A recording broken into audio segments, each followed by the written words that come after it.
আজকে আমরা বেশ কয়েকটি গুরুত্বপূর্ণ আইন নিয়ে আলোচনা করেছি।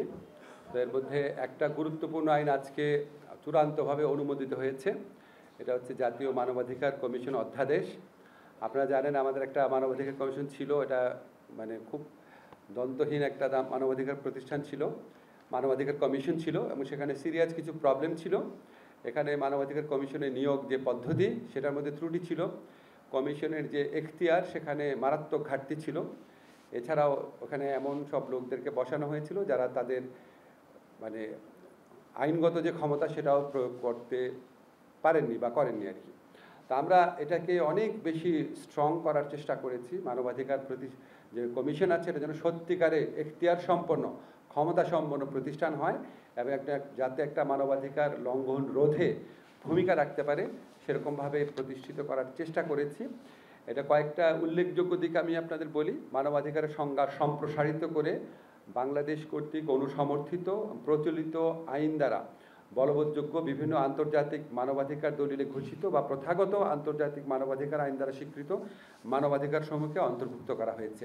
অর্থাৎ আমাদের সংবিধানে যে ফান্ডামেন্টাল রাইটস আছে সেটার বাইরেও বাংলাদেশ যে সমস্ত ইন্টারন্যাশনাল হিউম্যান রাইটস ট্রিটি অনুসমর্থন করেছে বা পক্ষরাষ্ট্র হয়েছে, এমনকি আন্তর্জাতিক প্রথাগত আইনে যেই মানবাধিকারের আপনার প্রতিষ্ঠিত ধারণাগুলো আছে সেগুলি বলবৎ করার ক্ষেত্রেও মানবাধিকার কমিশন ভূমিকা রাখতে পারবে।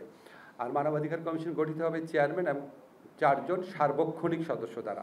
প্রথমে প্রস্তাব করা হয়েছিল 7 জনের, আজকে আমরা ডিসিশন নিচ্ছি না, এটা 5 জনই হবে।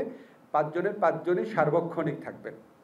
আর চেয়ারপারসন এবং কমিশনারদের শূন্য পদে নিয়োগের জন্য সুপারিশ প্রদান করার জন্য আপিল বিভাগের একজন বিচারকের নেতৃত্বে 7 সদস্য বিশিষ্ট একটা বাছাই কমিটি গঠনের বিধান করা হয়েছে। মানবাধিকার রক্ষার কাজ করা অভিজ্ঞতা সম্পন্নদের, মানে আমরা নিয়োগ পদ্ধতিটা একটু চেঞ্জ করেছি, একটা গণবিজ্ঞপ্তি যাবে, প্লাস কমিশনও সহযোগে কিছু নাম কালেক্ট করবে। আপনারা উচ্চ আদালতে বিচারকদের নিয়োগের ক্ষেত্রে যে আইনটা দেখেছেন সেরকমই অনেকটা করা হয়েছে। এবং কমিশন সাক্ষাৎকার নিয়ে সাক্ষাৎকারের ভিত্তিতে নিয়োগ প্রদান করবে। আর শৃঙ্খলা বাহিনী সহ আপনারা জানেন আগেকার মানবাধিকার কমিশনের একটা সীমাবদ্ধতা ছিল, শৃঙ্খলা বাহিনী সহ আরও কিছু কিছু ক্ষেত্রে তাদের তদন্তের এখতিয়ারের ঘাটতি ছিল। আমরা বলেছি শৃঙ্খলা বাহিনী সহ সরকার বা রাষ্ট্রের পৃষ্ঠপোষকতায় সংগঠিত সব ধরনের মানবাধিকার লঙ্ঘনের ঘটনায় কমিশনকে তদন্ত ও প্রয়োজনীয় পদক্ষেপ গ্রহণের এখতিয়ার দেওয়া হয়েছে।